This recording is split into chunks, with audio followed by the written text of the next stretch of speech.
Centered. As centered as you can be.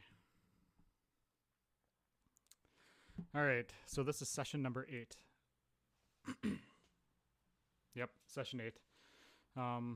So far up to this point, Aronan almost died, met Elli. She saved him. They went to the job board, picked out a job, went to Nomagard. On the way to Nomagard, met somebody else in a windmill, almost died there. Yep, helped Andy with a Metacore problem. Went to Nomagard, did some stuff with a bunch of gnomes. It could be. God bless it. Mother of all that is holy. It's okay. I didn't say anything overly important right there, so No. continue with the summary. Yeah. Twice. Oh. Just have Man. to put a note here on the computer. Yep. Turn on sound. You know what's funny is I switched us live, and 2 seconds before I switched us live, I was like, okay, now do I turn his volume on now and then put us live, or should I put us live and then turn his volume on? And I put us live and did nothing with volume. Yeah. So we went to Nomagard, almost got killed. Helped. Seems to be a recurring theme. Yeah, you think? Helped 2 kings and destroyed a... Oh, what was the thing called? The shapeshifter thingy. The mimic. Mimic. Yes. Actually, a mimic, yes. Killed a mimic. Now we're on our way back. Or we were back in Phandalin, but on our way back we met a guy that Ellie invited to the fire while I was sleeping, and I was not happy. We had some words, and yeah, he turns out to be a badass.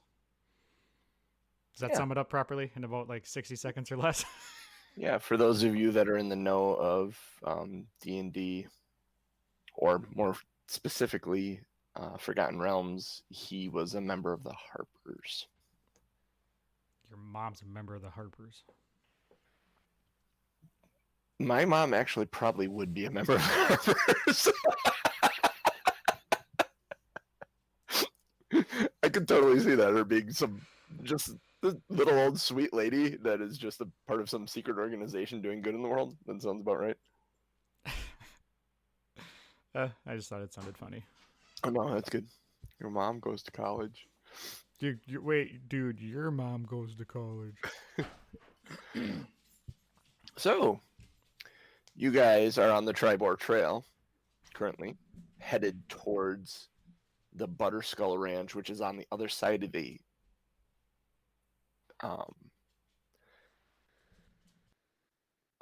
a broken down village years ago that had been invaded and destroyed, called Conyberry. As you are approaching Conyberry, it's foreboding. Like, it looks like a ghost town. Most of the buildings are either collapsed in one side or another. The windows have all been broken out or are boarded over, or it's empty. It's deserted. It's creepy, except for a couple of wildlife, some animals crawling here and there around and amongst it.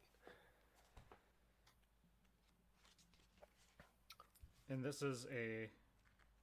Sorry, I was doing 3 things at once. No, it's okay. This is a small village. Small village. Okay, I thought you said... Yep. Okay. That's called Conyberry. Conyberry. I think I had a Conyberry once. Didn't taste good. No? Is that like a coney dog? Sure, why not?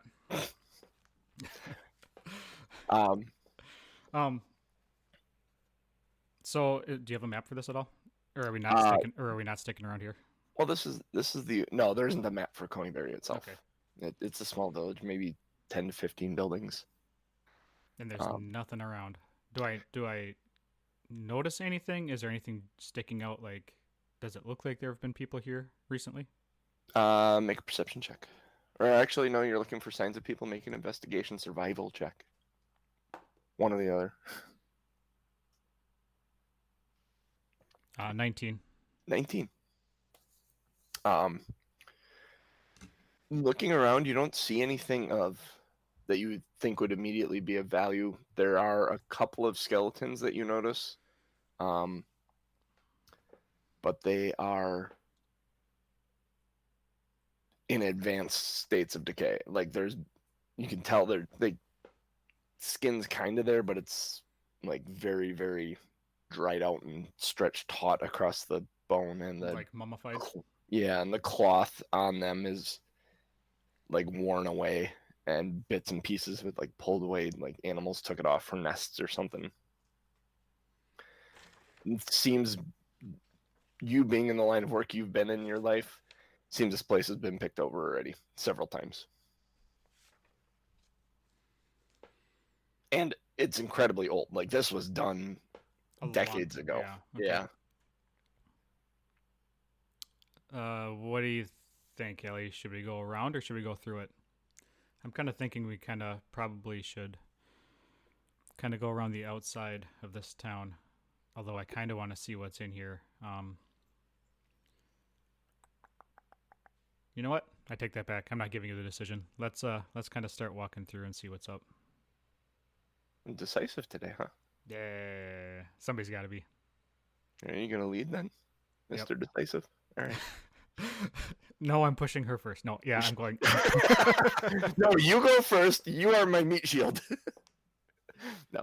So she lets you start. She actually gives you about a 10-foot head start before she starts following behind you, just keeping eyes open cautiously as you guys move through Connieberry. Um, the Tribor Trail runs through Connieberry. There is a trail that runs off of it. It almost becomes like a road within the city when you get to or not city, village. It's a little town village. But heading south off this main road is another smaller road that seems to lead off into the hills in the south. um, and this is on our way to which. This is on your way to the ButterSkull Ranch. So I'm thinking. She was adamant about heading towards the ButterSkull Yeah, Ranch. I'm trying to think of which direction we need to be going in order to get there. Is okay. Let me put it this way: are there any buildings that look like a bank? I would like to. I would like to get some stuff. There is nothing that looks like anything here. It's just everything. There's nothing. Everything is ransacked, hollowed out. So nothing is even rusted. worth searching. You don't believe so. Looking at it, you don't think there's going to be anything of value here. Like I said, you looking at it, there are signs of it being stripped bare of its resources several times over. All right, I think we're just going to continue on the path and just head in whatever direction. I'm not sure which direction, but whatever direction we need to go to. Heading east. Okay. Towards the ButterSkull Ranch. So you keep heading out the town. Then you get to the other side of town. There's no incident within the town at all. As you head out the far side of town, you catch a sound as there's something moving in the tall grass to the right. Do I see it? Yeah, looking in that direction, it's not hard to see because the grass would not be this tall. And you do see two horses, unsaddled, walking around in the long grass. Seem to be grazing occasionally on small patches of grass. Ellie, do you know how to ride a horse? Maybe, hopefully. I've ridden them before. It would purely depend on these animals themselves, how friendly they would be to being ridden. You want to approach them? Yeah, I'm gonna go and let's see how friendly they are. Because if we could get a horse instead of walking everywhere, that would probably make life a little easier. I agree. That would definitely be easier. As you approach the horses, make a perception check. Ellie does not notice at all. Natural 20. On the back of the horses, on the right hind quarter, there's a brand on them. It's the letters B-A-K. Badass Knights. What was that, she says? The brand. I was, the initials. I was just making up a name for them. She sees them now and sees it, and she says, no, those belong at ButterSkull Ranch. That stands for Big Al Calazorn. That's his nickname. I like Badass Knights better. Sounds more dangerous, that is for sure. I'm gonna approach. Okay, I need you to make an animal handling check as you approach. 10. 10. As you get close to it, you get to about 5 feet of the one you're approaching, and it moves out another 15 feet from you. Jerk. Ellie walks up to the other one that she's approaching, and lays her hand on the side of its neck. Sounds about and right. Just starts petting it and talking to it like one talks to a horse. Yeah, that's a good girl. That's a good girl. And she kind of looks at you and grins. Yeah. And then just kind of points her head towards the other horse. Go on. Yep. I'm gonna try approaching the other horse again. Okay. I'm gonna get kicked, aren't I? Don't roll a 1. Uh-huh. Oh. 4. 4. I rolled a 2 and I have a +2 handling. The horse actually rears up and takes off, and is not stopping running. It takes off east. It was spooked. I'm gonna go back over to Ellie and ask her if there's room. I'm gonna say, room for 2 on that horse.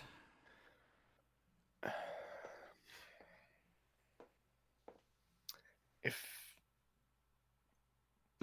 she's looking at it, she's actually judging it, and you don't weigh too much, do you? You're like 150 or something like that. Because I thought you were lithe. 180. 180. Okay.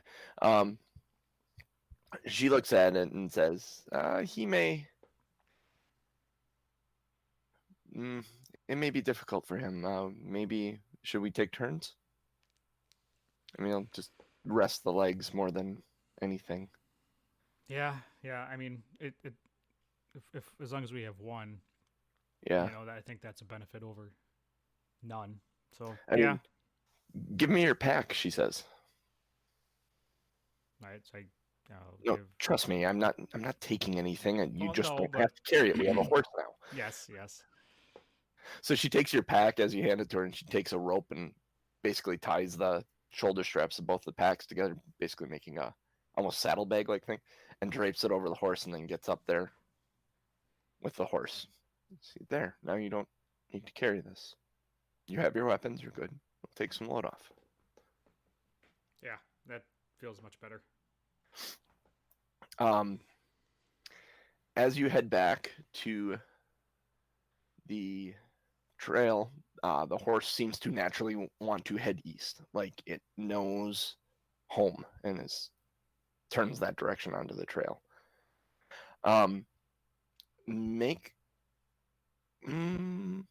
Nope, you don't need to. She stops the horse quickly. She says, whoa, and pulls the horse to a halt and says, look over there. And she points on the other side of the road in the tall grass. There is a third horse. It's neither the one she has. And I'm not making this up. There's 3 horses in here. I'm not doing this to humor you. There's a third horse. I am humored. You may try and approach this one if you like. Yeah, I am definitely gonna try and approach that one. Hang on one second. I want to see. Want to pull up I should have had these open to begin with. The campaigns. 2 nerds, 1 quest. Where's Ellie?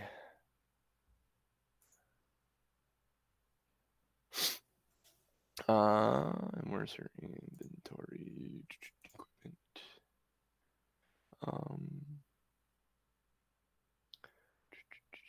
Yeah.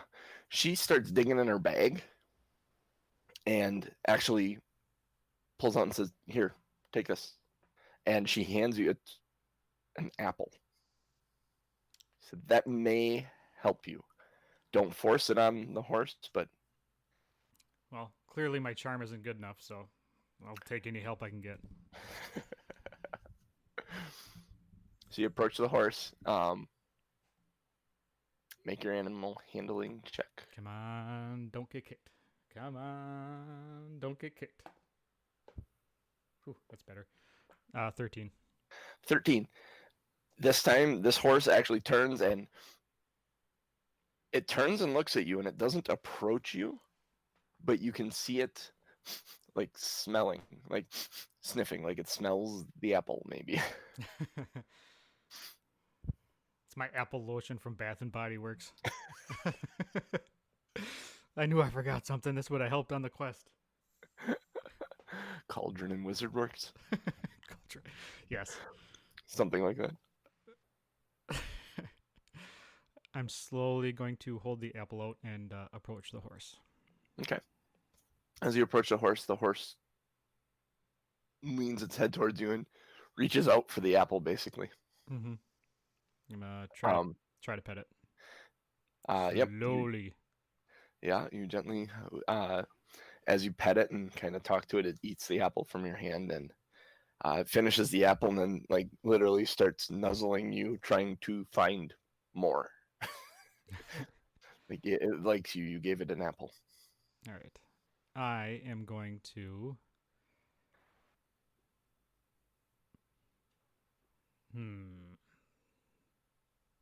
I'm going to lead it back to Ellie.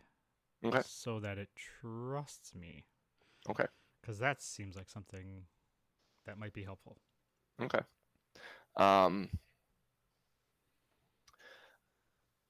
So as it follows you because it wants another apple, and when it gets to the road, it, for lack of a better explanation, it seems to recognize the other horse, and it takes a less cautious approach to things. In fact, once it kind of runs up onto the path and sees this other horse and is over there, and Ellie starts petting him. I was like, yeah, that's a good guy. That's a good guy. Because I think you're clear to...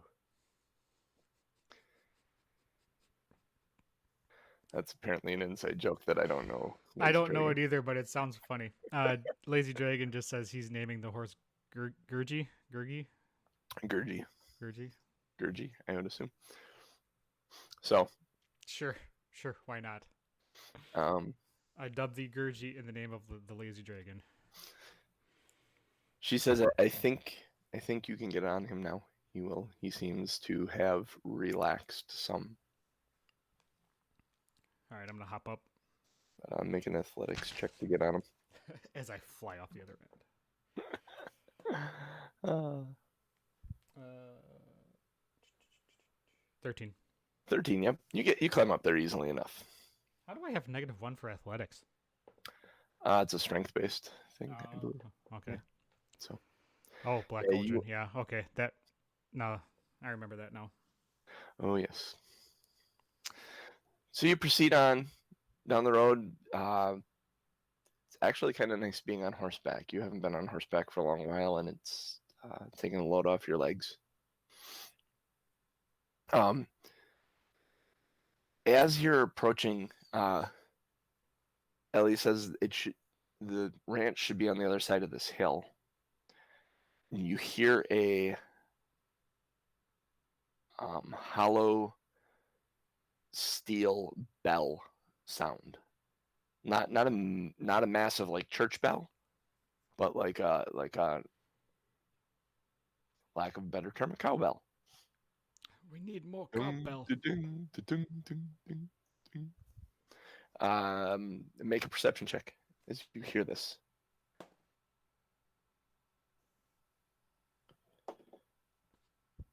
19. 19. You and Ellie both kind of look around for the sound. You find it before she does. There is a cow in a field off to the north. It's just moseying around, standing there. Will occasionally grab some grass and sit and chew, and kind of turns and looks at you and is not threatened for whatever reason. Kind of turns and goes back to what it's doing. I am hungry. Maybe it should Uh, feel threatened.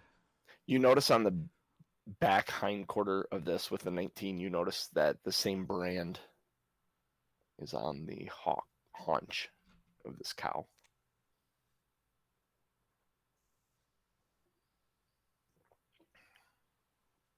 And what was the BAK for again?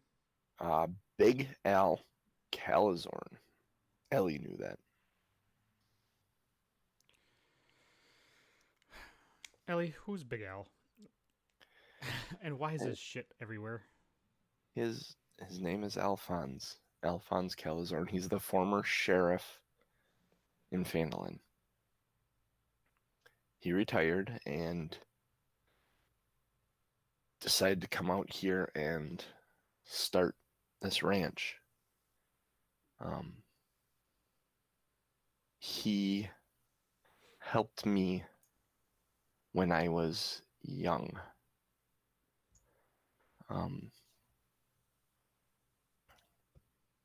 Helped you how? What did he do that you feel this? This is going to sound Pull. awful. Please don't take this the wrong way. He kept me away from a life like yours.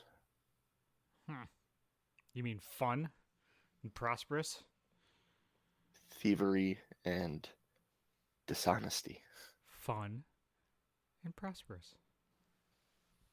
Go on. No offense taken.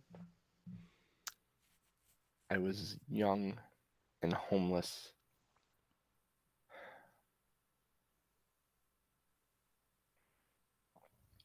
My family's farm was invaded by orcs.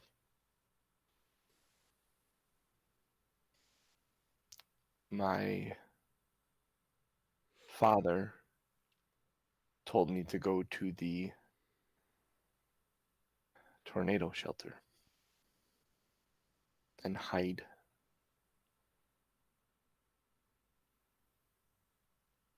And I'm assuming your family did not come back for you. No. Oh, no one came back for me. I came out of there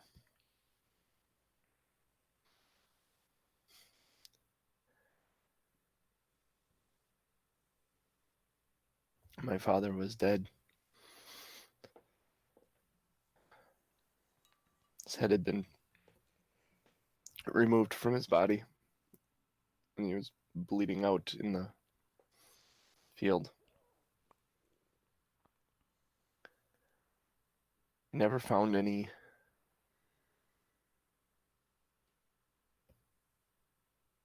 sign of my mother. Ever? I never saw her after that day.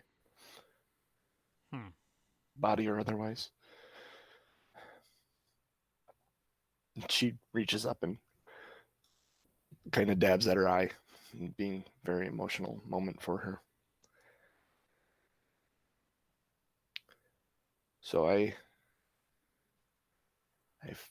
left. I packed up what things I thought would be necessary for my survival, and I was going to go to Neverwinter. What changed? Alphonse caught me stealing in Fandolin.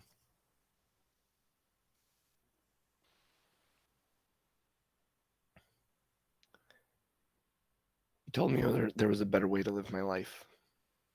There were people that would care for me.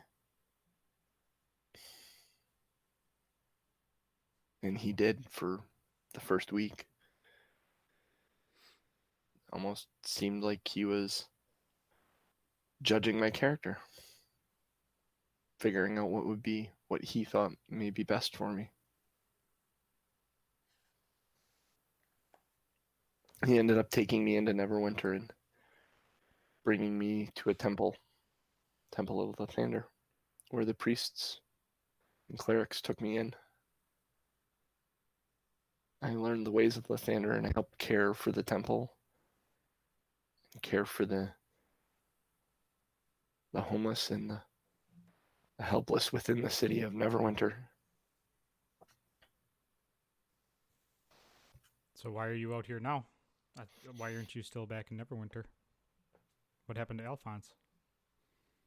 Oh, Alphonse retired from being a sheriff in Phandalin. He moved out here to the ranch. We kept in touch. I'm out now trying to spread the light of the Morning Lord to those that would hear it, to those that need it. She smirks at you when she says that. I'm gonna ignore that. Do you say that out loud, or do No, you? no, I'm gonna let Okay, that pass over. you're gonna let it pass over. Okay. Yeah. Um. Okay, so that definitely explains then Yeah. why you feel this need to make sure he's fine. Yes. And understand that if this really is orcs, this isn't going to be the easiest thing for my head. I mean, it can't be worse than turning blue, right? She laughs in that moment, and she smiles genuinely at you and says, "Thank you. Thank you. If I think about it too much, it haunts me. Maybe that's why I'm out here too, trying to forget." Yeah, it it goes that way sometimes.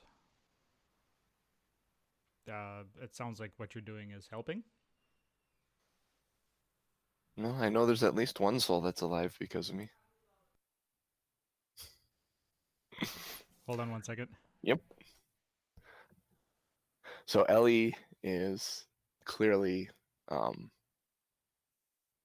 distraught in this moment. She's nervous about going into ButterSkull Ranch. Um, that moment for her, where Aronan said, "At least you're not blue," meant more to her than he realizes. She's starting to trust him. She's nervous about doing it, but she's starting to trust Aronan.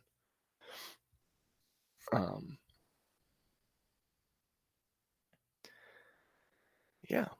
So I don't know where Norm had to step to. Ooh, excuse me.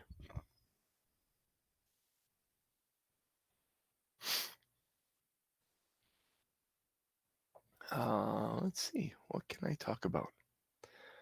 Let me fill the gap. I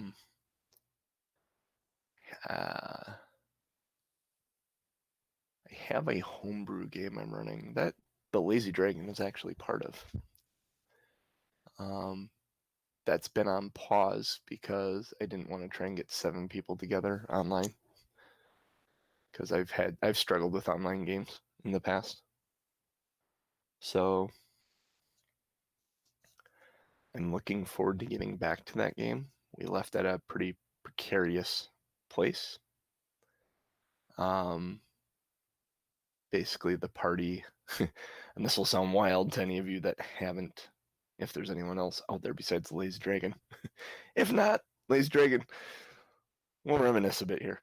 The party is on the river Styx, floating in the river Styx on the back of a city that was yanked out of the ground and brought through a portal to the river Styx. They are currently staring down the ferryman, who is a 200 to 300 foot tall entity that is looking at them with his hand open, expecting payment to hell for all of the souls aboard this floating city. So it'd be kind of interesting to see when we get back to that how that comes out. I was just telling everybody or reminiscing with the Lazy Dragon about my homebrew game Oh, and nice. where that got left due to quarantine. And no, Lazy Dragon, not a massive deuce. My niece is here, and I had to help get her some food. Ah. So, So the that is the question, Lazy Dragon. What is the value of a soul? And soul's worth its weight in gold. But what is that? That was what they were told. depends upon how heavy you are. I'm guessing my soul's not worth much right now. Well, you don't have to consider that because you're not currently sitting on the river Styx looking at the ferryman, determining how much you need to pay to get across the hell. Yet. Yet. I imagine you have a direct line there, probably, Yeah. based on the deeds of your life. So, Ellie opened up, told you a bit about her backstory and why she is nervous going in and why she cares about Alphonse Calazorn.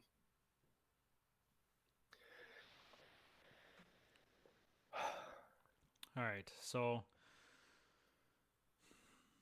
I appreciate you sharing that information. That sheds a lot of light on this adventure we're on right now. Is there anything we need to know about him that you know that He's I a should be concerned about? Like, is he stubborn? Is he a jackass? Is he? he has a very stubborn, very gruff exterior. He is one of the best, most kind-hearted souls I know. Um, just, what can I? If you see him and he challenges you, just tell him truffles.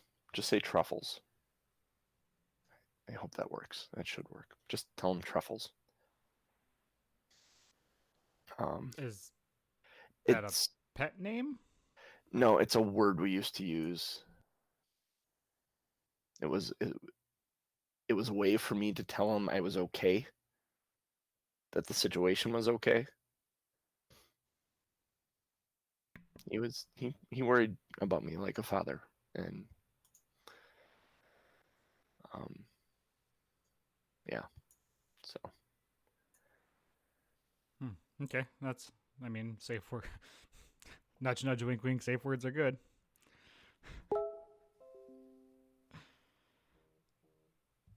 What is this that you just sent me? this is a map of the ranch. Okay. So um, as you kind of come over the hill, you're on the south side of that, where it says Tribor Trail on the bottom, coming into the ranch. There. You're on, yep.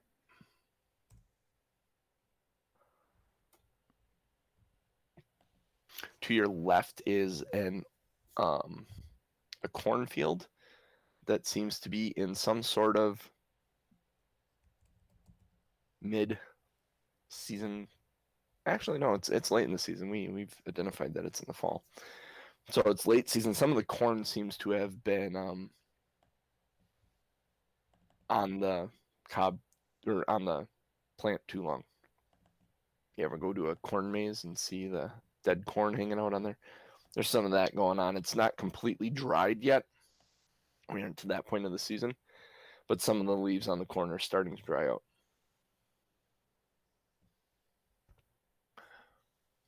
That is to your immediate left as you come in on the Tribor Trail. And there's a tree line that leads in, and you can see the cornfield off ahead, and there's a small trail that leads between the two fields. Turning off to the left, you can see a farmhouse in the distance.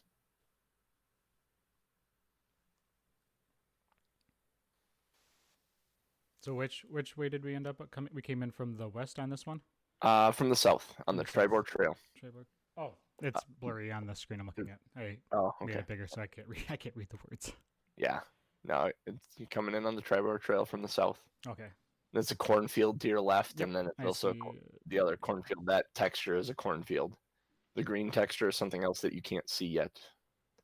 And then you can see the tops of the orchard. You would assume it's some sort of orchard. These trees are planted very symmetrically in rows. I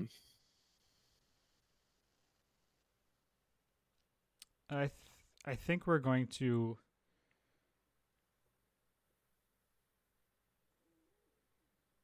I think we're gonna walk past the entrance there between the two cornfields where that road is. Okay.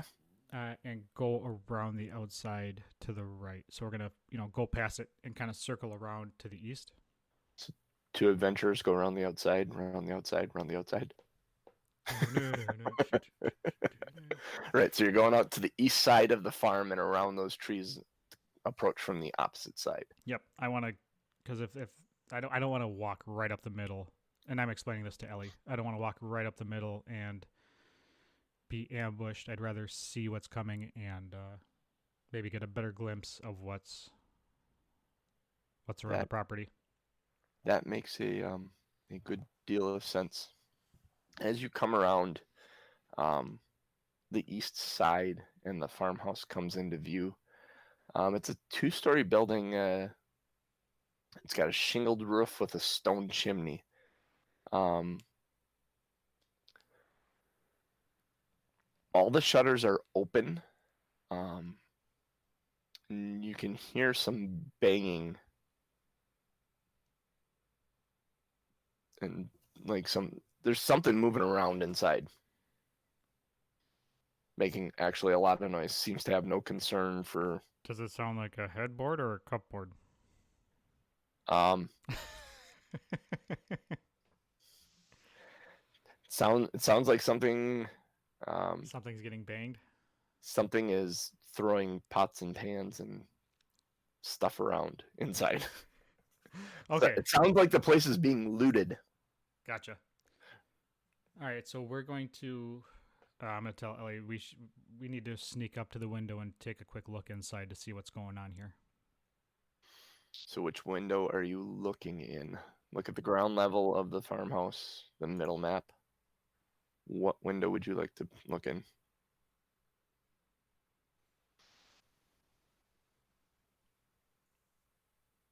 So the sound is coming from the east side of the house. The sound is actually coming, best you can tell, from the west side of the house. Okay. Well, yeah. We're gonna go to the east side window and peer in there first because I don't want us to be seen as we're going around the house. I want to check every window as we go or every room. Okay. Make a stealth check as you're peeking in this window. I tripped over something. I went headfirst into a window. I got a natural 1. Okay. So you trip on a like plant outside the house. I did a sideshow Bob step on the rake bit.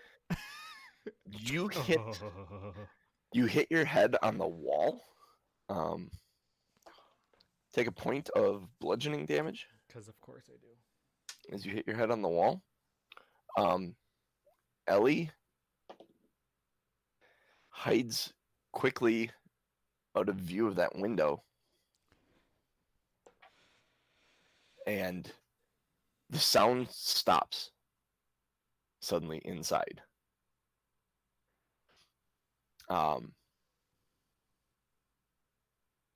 You hear footsteps that seem to be getting closer to the window. What would you like to do? I'm going to just drop down and lay down and press myself against, put my back against the wall of the house so that he'd have to look Like out and straight down. yeah. Okay. You hear footsteps. Stop. The window isn't open. Open.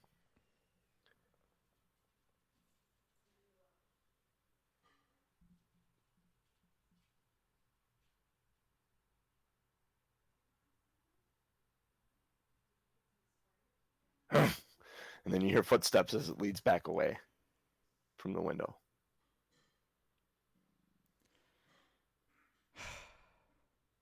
Ellie's leaning against the house and just looking at you kind of side-eyed like, I'm gonna wave at her.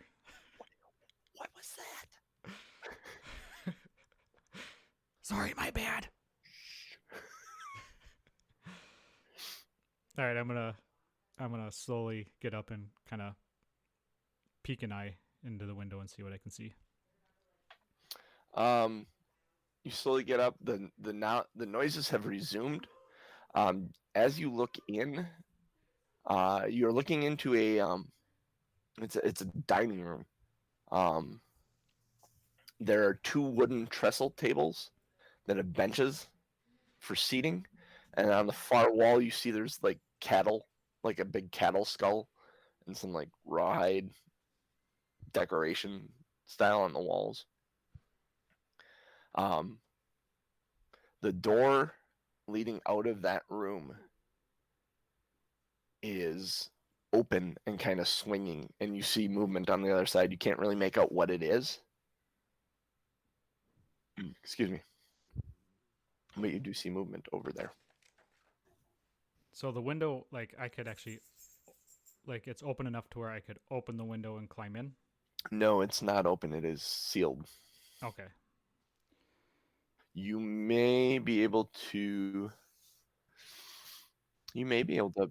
open it with the thieves' tools. Check. Do you have thieves' tools? Yes, I do. I'm going to. Yeah. Are you proficient in thieves' tools? You should be. I would assume so. I think you are. It's just kind of a given. Then you need to make a dexterity check using your thieves' tools. So that's your dexterity, your proficiency bonus, and your die roll to try and trip the latch on this window. Wait, what is it? How does this work? Your die roll. Mm-hmm. Plus dexterity. Plus your dexterity. Yeah, you're proficient in thieves' tools. Your die roll plus your dexterity plus your proficiency, because you have thieves' tools, you're using them and you're proficient with them, so you get your proficiency bonus to do this as well. Excellent. All right, so it's gonna be plus 5. 19 plus 5 is 24. Oh, damn! Not only do you unlock this, you shimmy a bar in between, and there's a latch. You've worked with some of these, doing some of this before. You're able to shimmy lever in there. Yep. He slides it in there, and he is working the way up, and just silently, masterfully, he flips the latch and is able to catch the window before it squeals open. You realize as you flip the latch on the inside and you catch the windows before they soar open, and you're able to open them very slowly and silently, allowing you into the house. Ellie looks at you though, and she kind of motions to you, and then she like points at her shield and like points at her armor, and then points at her ear, and then just Mm-hmm. just I can't go in with you. I'll draw attention. I saw a door on the south side of the house. Make your way over there, and we'll go at him from 2 different angles. Okay. So she's going to sneak around the south side of the house as you go through this. Yep. Okay.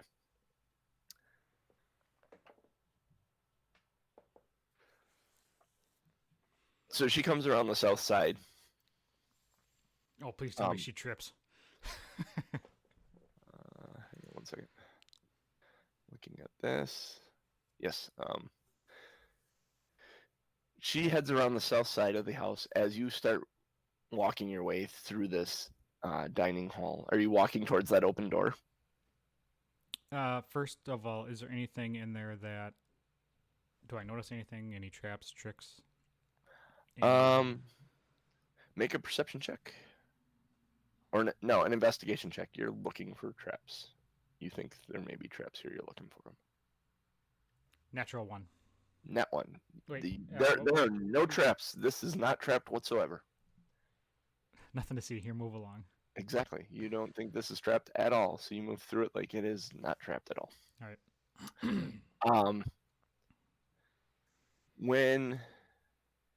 So the door that is open is the southern door, because there are two doors. You see, there is, if you came in that window, there would have been a door to your right there. Yep. And then a door ahead of you, and that door ahead of you is the door that's open that they went through, whoever they are. Okay. I'm going to slowly make my way over there. Okay. You make your way over there to that door, and you're about to peek in when there is a ruckus out the window to your left. Clearly someone or something hit the ground hard and made a ton of noise. The noise in the room that you're about to peek into stops, and you see go by. You kind of duck your head and make yourself small against the wall as two large green humanoid figures go stomping by. You see they have weapons in hand, very barbarian-esque style dress, and you hear the door slam open to the outside.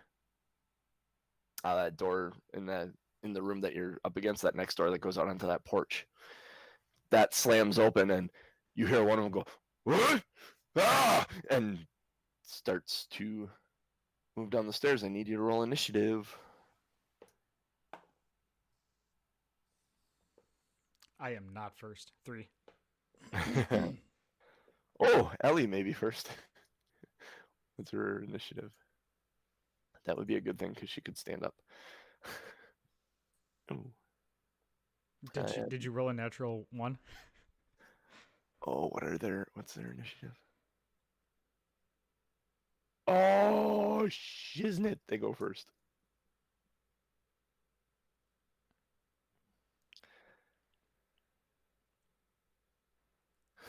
That is some grade A BS. She rolled a 19. She has a -1 on her initiative, so it's an 18. They rolled a 17. They have a +1 on their initiative. So it's an 18. Oh, and how I've always broken ties is whoever has the better dexterity modifier goes first. So they go first. Fantastic. Fantastic. So the first one moves down the stairs and tries to take a great axe to Ellie, who is laying on the ground. So he's got advantage. I don't think I can use a potion to heal her if she gets cleaved. Oh, wow. It's a 22 to hit.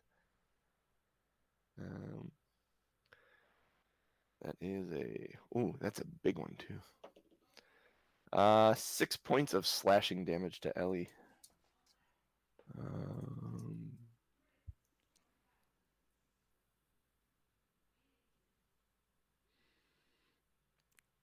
I'm reading all this out. Yeah, correctly. Lazy Dragon.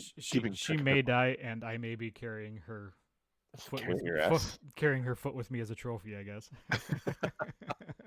as a partner. Oh my gosh, that would be truly, truly evil. I got that. Okay, I need them.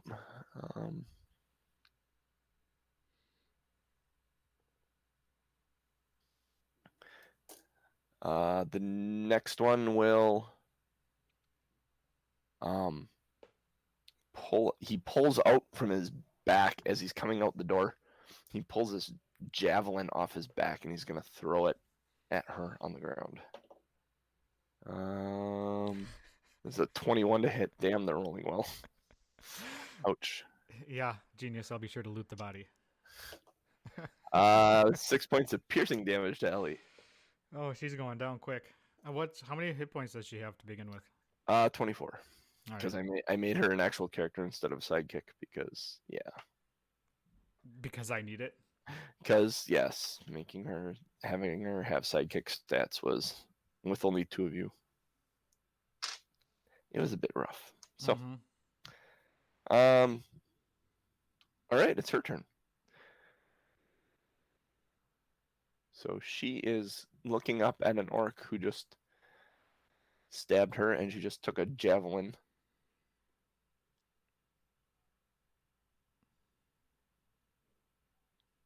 Oh yes. Oh, you are right, Lazy Dragon. Thank you. She might not have taken. Nope. Still hit her. Dang it. Close though. Very All right. close. Thank you. So, Lazy Dragon said disadvantage for a ranged weapon. Yes. Disadvantage on a ranged weapon against the character laying prone. That's why it was disadvantage. If they are prone, they ranged weapon has disadvantage. So Ellie's laying on the ground looking up, just taking the javelin. She will, unless you contradict me, Norm, heal herself. Yes. Did she stand up first? Um, no, not here's yet. here's a question: Is there anything around her close enough to where she could roll behind something? No, Okay. no, no. She is laying on the ground at the base of the steps, basically. Let's see. She's taking 12. We'll do a cure wounds at level 1 for her. You want to roll 1d8 plus 3? See how much she gets back as she places her hand on her 10. chest. Oh, that is fantastic. Yeah, that helps a lot. So she cure wounds. Then does she have a bonus action that she can take? Actually, I'll have her get up and move away. Um,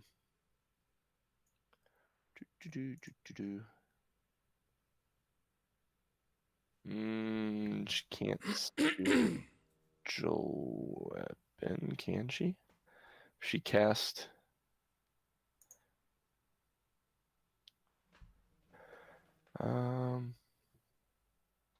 No, because it's not a. Hold that thought. I'll be right back. Yep, go ahead. Again. Casting multiple spells in a turn. If one needs to be a cantrip, and spiritual weapon is not a cantrip. And her one cantrip takes a full action, so she cannot do anything else. So she gets up and moves 15 feet away from the first orc. So the next, it would be Aronan, who is next.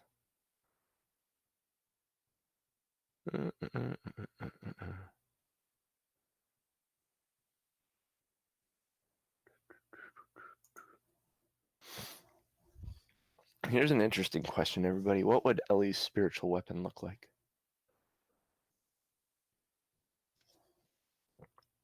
I do not know.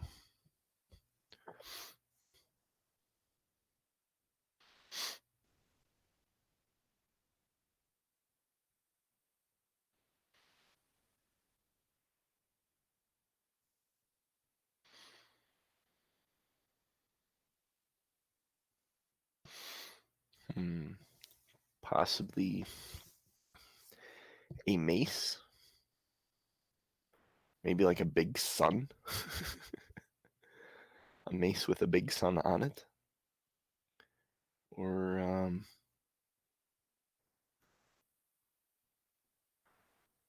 maybe it's a large dagger. Maybe it's what else could it be? It could be any number of things. could be a big skull.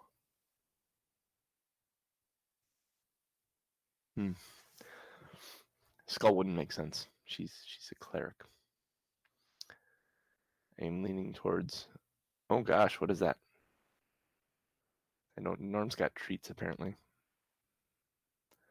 Don't know what they are. Dog treats. Ah, get the puppies to shut up. Yeah, Stacy's cruising, so I have the dogs in with me now. So this will get interesting. And they can be the orcs. Yeah, right.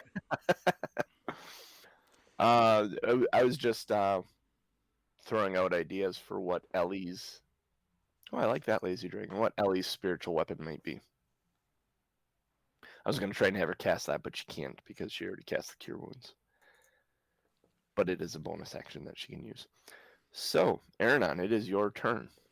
All right, so I have advantage on them because they don't know I'm there. Correct.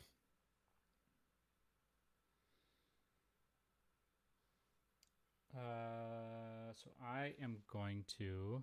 You get one attack with your sneak attack. This first one. Until she was engaged with one of them, which she currently is not. I am going to move to the doorway because I actually need to see them in order to attack them.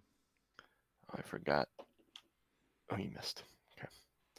Forgot to have the orc take the AO. He didn't hit anyways. So.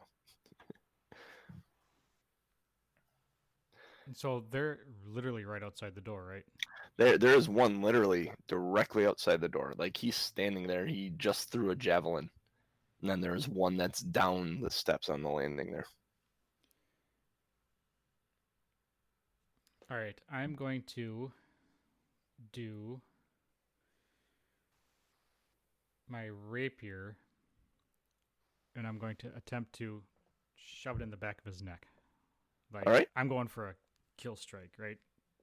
Kill strike with a rapier, right? I mean, Yep. It's what makes the most sense to me. Make your attack roll.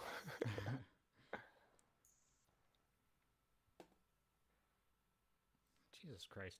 10. 10? You actually, when you go to stab, he turns at the moment and is able to slip his head to the side, and you stab right next to it. Like basically, he, Tobey Maguire Spider-Man, kind of dodging and looking at the fist type thing. Yeah, that's kind of what he does. I can't even sneak up on somebody properly. Good Lord. What kind of thief are you? Holy cow. The orcs, what you have done is gain the attention of that one. So the other one that's down on the landing will continue to pursue Ellie. Do I have another? Because that was my sneak attack. Do I have another? You get one attack. You get to add your sneak attack damage. Ah, I gotcha. Sneak attack, you get that if they're unaware of you, or if you have a friend in melee with them. Mm-hmm. You get to add your sneak attack damage to it. So it isn't a second attack. It's just more damage on your attack. So that's fantastic. That's awesome. That's the way it goes sometimes. Yeah, it's like Lazy Dragon said. Maybe time for some new dice, sir. Switching out my D20. This might be a good idea.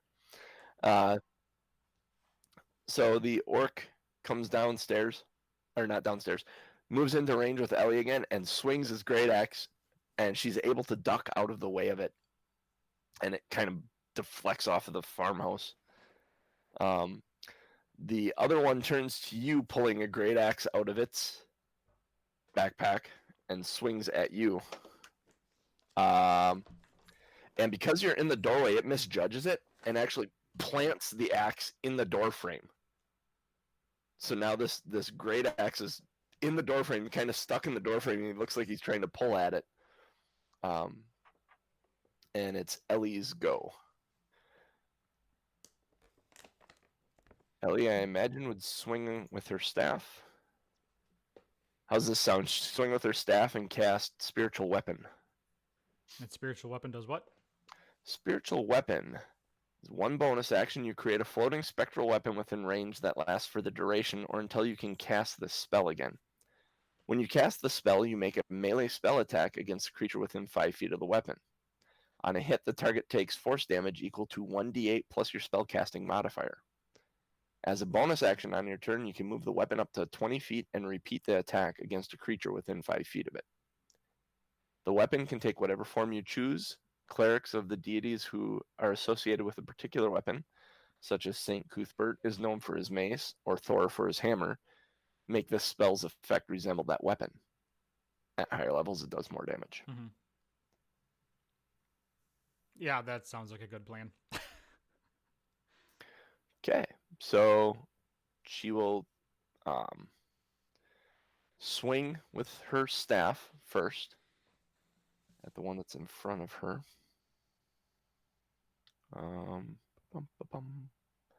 Where's that attack?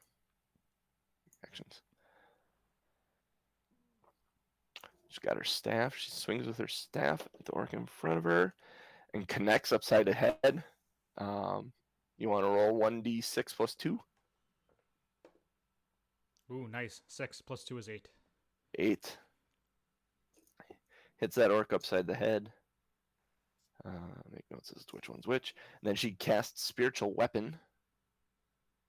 Oh,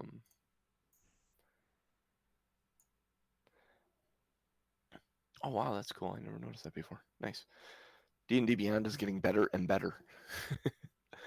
So she'll cast Spiritual Weapon, and she'll summon it on the landing.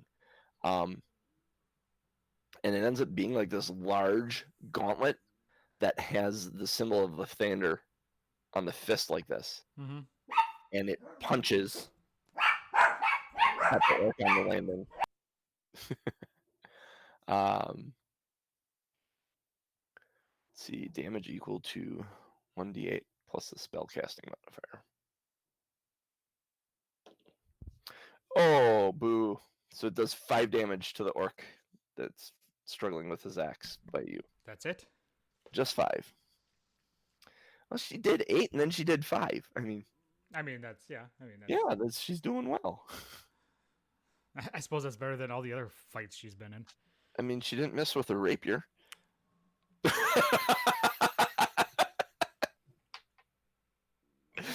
It's like Speaking of which, Aronan, it's like a kick in the nuts with a hug. All right, I'm going to attack with my rapier again Okay. to the guy that's right in front of me. Yep.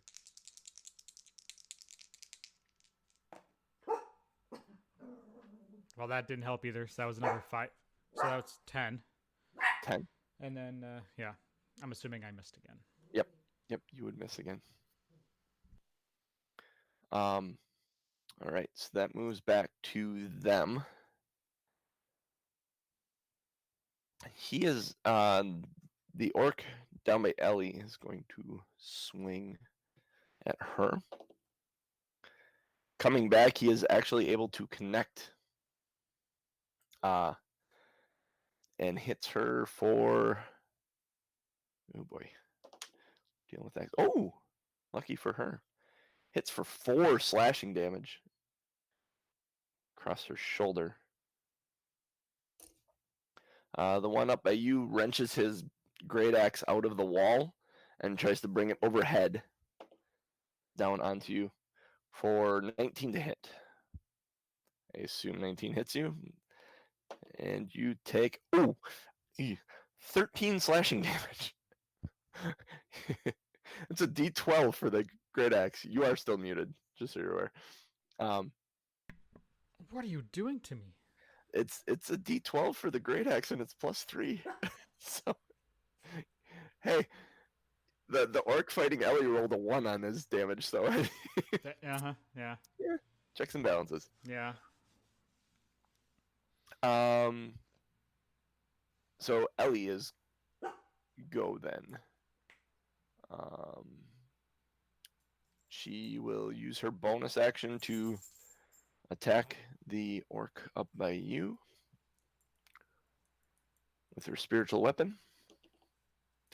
And it does 6 points of bludgeoning damage as a fist. Batters the side of the head this orc, and then she will swing with her staff at the one in front of her, which will be a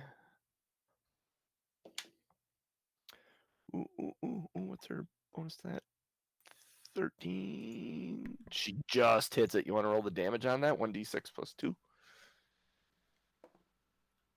1, so 3. 3. Like, neither one of them are looking so hot right now. It is your go, Aronan. I'm glad somebody around here is doing something. Good lord, I couldn't hit the broadside of a barn. I'm going to. How big across is this room I'm in? You have 5, 10, 15, 30, 35. You have 35 feet behind you. You have 15 feet to your right and 5 feet to your left. All right, so I'm going to, because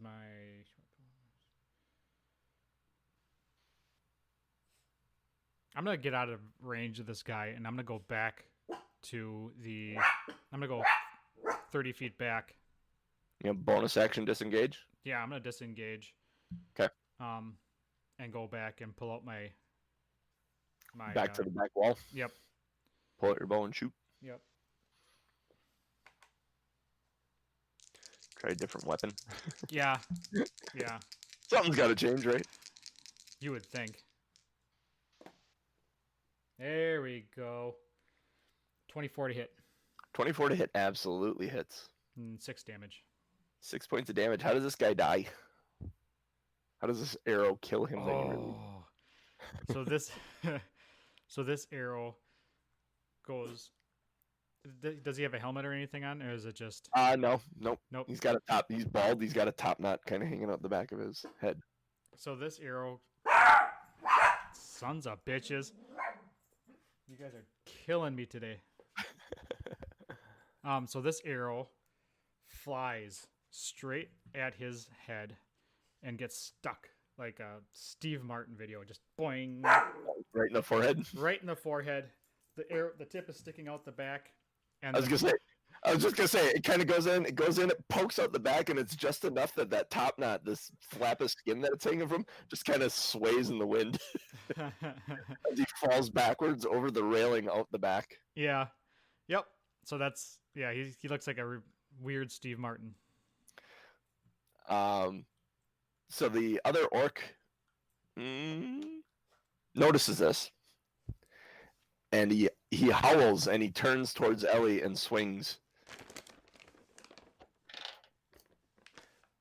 And in his frustration, misses her completely. She uses the opportunity, as he is off balance, to come back at him with her staff, and is able to clock him upside the head. You want to roll the 1d6 plus 2 for her damage? Oh, crap. Stand up. There you go. 3 plus what? 2? Plus 2. 5. So how does this one die? As she clubs it upside the head with her staff. So as she swings her staff, she cracks it right upside the skull next to its temple, and the staff goes indented into his head and gets stuck. Stuck. So he falls, kind of lets go of the staff as he falls to the ground, and she kind of looks around at him and kind of looks around, realizing the threat's gone. She dismisses the spiritual weapon. You come out the door, and she's got her foot on his head, and she's got her staff, and you hear this like as she pulls it out of the side of his head. It actually like caved in right where his eye cavity was, and it looked like it was honestly sticking out of his eye. And she was able to pull it out, and there's this sickening as she does so. You okay? Yeah, how are you doing, Ellie? I didn't realize you were strong enough to do something like that. Well, it was stuck, but it was like it's slimy. So she's taken a cloth out of her pack and is like cleaning the gore off the end of her staff. Well, yeah, you're okay. Yeah, I'm fine. Just sorry for the premature start to that fight. Well, I can't blame you for it. I fell into the house. Yeah, it's this damn thing. And she goes and turns and looks back at it, and there is a like a rake, like a steel rake you'd use for raking out a garden or something, and that had been laying. It looked like it was leaning up against the house and fell over, buried beneath the grass.